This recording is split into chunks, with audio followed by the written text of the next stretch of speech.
ഈ പരിപാടി കേവല വിനോദത്തിനായി മാത്രം നിർമ്മിക്കപ്പെട്ടതാണ്. ഈ കഥയിൽ ചിത്രീകരിച്ചിരിക്കുന്ന കഥാപാത്രങ്ങൾ, അവരുടെ പേരുകൾ, സ്ഥലങ്ങൾ, സംഭവങ്ങൾ മുതലായവയെല്ലാം സാങ്കല്പിക മാത്രം. ആയതിനാൽ ജീവിച്ചിരിക്കുന്നവരോ മരിച്ചവരോ ആയ യാതൊന്നുമായി ഇവയ്ക്ക് യാതൊരു വിധ ബന്ധവുമില്ല. ഏതെങ്കിലും തരത്തിലുള്ള സാമ്യം തോന്നുന്നുണ്ടെങ്കിൽ അത് തികച്ചും യാദൃശ്ചികം മാത്രം.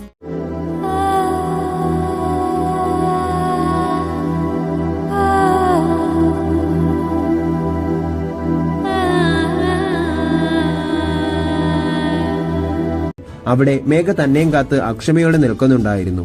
മേഘ, കടലിലേക്ക് ചാടിക്കോ, കൂടെ ഞാനുണ്ട്. എവിടേക്ക്? കടലിലോട്ടോ? യെസ്, മഹി സന്തോഷത്തോടെ പറഞ്ഞു. എങ്ങനെ? ദാ ഈ ഓക്സിജനും വാലും കൊണ്ട്. കൊള്ളാമല്ലോ ആള്, എങ്കി വാ. മേഘ കടലിലേക്ക് ചാടി നീന്താൻ തുടങ്ങി. വള്ളത്തിൽ കയറി മഹി മേഘയുടെ പിന്നാലെയും വന്നു. ഏകദേശം ഒത്ത നടുവിലായപ്പോൾ മഹി ഓക്സിജൻ മുതുകിൽ ഫിറ്റ് ചെയ്ത് പ്ലാസ്റ്റിക് മാസ്ക് കൊണ്ട് മൂക്കും വായും അടച്ച് മത്സ്യത്തിന്റെ വാല് കാലിലുമിട്ട് വള്ളത്തിൽ നിന്ന് കടലിലേക്ക് ചാടി. ഏയ്, ഞാനും കടലിൽ ചാടിയേ. മേഘ ഈസ് ബ്യൂട്ടിഫുൾ. മേഘ കടലിലേക്ക് ആഴത്തിലേക്ക് നീന്തി, കൂടെ മഹിയും.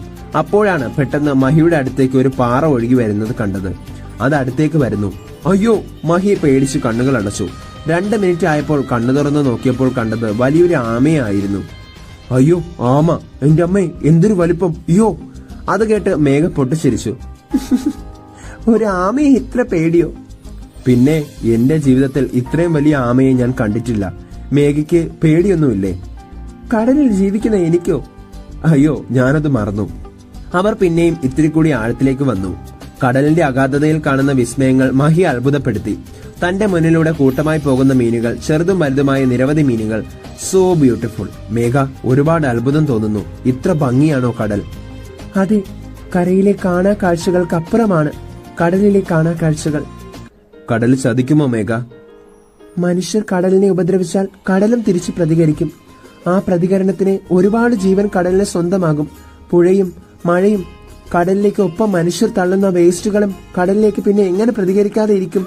അതും ശരിയാ. മേഘ നീന്തുന്ന പിന്നാലെ മഹിയും നീന്തി. മേഘയുടെ കൈകളിലേക്ക് മഹിയുടെ കൈകളും ചേർത്തു. മേഘയെ ചേർത്ത് പിടിച്ച് മുകളിൽ കത്തി നിൽക്കുന്ന സൂര്യന്റെ കിരണങ്ങൾ കടലിന്റെ അഗാധതയിൽ പതിച്ചപ്പോൾ മേഘയുടെ മുഖം കണ്ണാടി പോലെ തിളങ്ങി. മഹി മുഖത്തെ മാസ്ക് മാറ്റി മേഘയുടെ മുഖത്തേക്ക് നോക്കി. അവളുടെ നെറ്റിയിൽ അമർത്തി ചുംബിച്ചു.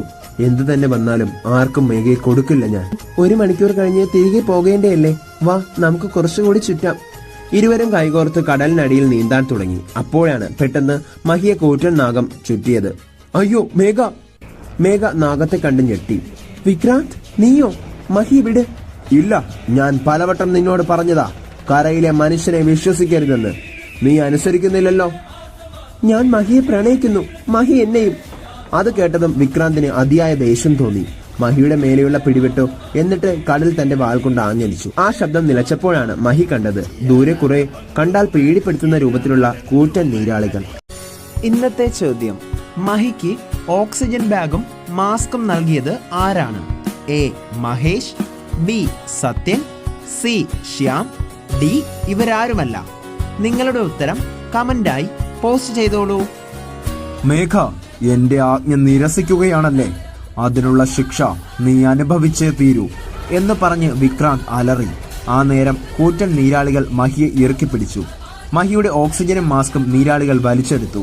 പെട്ടെന്ന് മഹിക്ക് ശ്വാസം മുട്ടൽ അനുഭവപ്പെട്ടു. മേഘ, എന്നെ രക്ഷിക്കൂ! വിക്രാന്ത് മേഘയുടെ 2 കൈകളും നെഞ്ചോട് ചേർത്ത് പിടിച്ച് വാൾ കൊണ്ട് ചുറ്റിപ്പിടിച്ചു. മേഘയ്ക്ക് ഒന്ന് അനങ്ങാൻ പോലും കഴിഞ്ഞില്ല. വിക്രാന്ത് പൊട്ടിച്ചിരിച്ചു. മേഘ, ഞാൻ നിന്റെ ആദരങ്ങൾ സ്വന്തമാക്കാൻ പോകുന്നു. നീ എന്നിൽ ലയിക്കാൻ പോകുന്നു. ഈ കടൽ നമ്മുടെ സംഗമത്തെ വരവേൽക്കാനൊരുങ്ങി. മേഘ, എന്റെ സ്നേഹമേ! വിക്രാന്ത് ഒന്ന് പൊങ്ങി ദീർഘശ്വാസം വിട്ട് മേഘയുടെ മുഖത്തിന് നേരെ വന്നു. നാഗവും മത്സ്യകന്യകയും ഒന്നാകാൻ പോകുന്നു. അരുത് വിക്രാന്ത്, എന്റെ അനുവാദമില്ലാതെ എന്നെ സ്പർശിക്കരുത്. എനിക്ക് നിന്റെ അനുവാദം വേണ്ട. മഹിക്ക് ബോധം കെടുന്ന പോലെ തോന്നി. നീരാളിയുടെ പിടിമുറുകുന്നതിനനുസരിച്ച് മഹിയുടെ ബോധവും മറഞ്ഞുകൊണ്ടേയിരുന്നു. ഇതേസമയം ഉണ്ണി മഹിയെ ഫോണിൽ വിളിച്ചുകൊണ്ടിരുന്നു. താങ്കൾ വിളിക്കുന്ന നമ്പർ പരിധിക്ക് പുറത്താണ്. ദയവായി അല്പനേരം കഴിഞ്ഞ് വീണ്ടും ശ്രമിക്കുക. ഇവനിത് ഈശ്വര, അവന്റെ അച്ഛനെങ്ങനെ തിരക്കി വന്നാൽ ഞാൻ എന്ത് പറയും? ഇവനെ കൊണ്ട് തോറ്റു. ഇനി എന്തായാലും ആപത്തുണ്ടായി കാണുമോ? എന്റെ ഈശ്വര, തിരക്കി പോകാന്ന് വെച്ചാ അവൻ പോയത് മറ്റു സ്ഥലത്തോട്ടൊന്നും അല്ലല്ലോ, കടലിലോട്ടല്ലേ? പേടിയാകുന്നല്ലോ. മഹി, മഹി!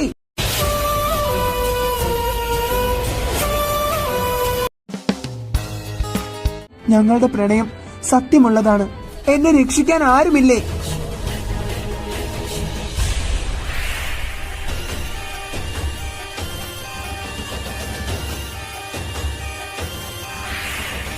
ഇത് മത്സ്യകന്യകയുടെയും പച്ച മനുഷ്യന്റെയും മനസ്സുകളിലെ സത്യമായ പ്രണയം. ഈ പ്രണയത്തിലൂടെ ഇവർക്ക് ഒന്നാകാൻ സാധിക്കുമോ? കാണൂ മത്സ്യകന്യക 2 എല്ലാ ദിവസവും രാത്രി 8 മണിക്ക് നിങ്ങളുടെ സ്വന്തം മൂൺലൈറ്റ് HD-യിൽ HD ദൃശ്യ മികവോടെ.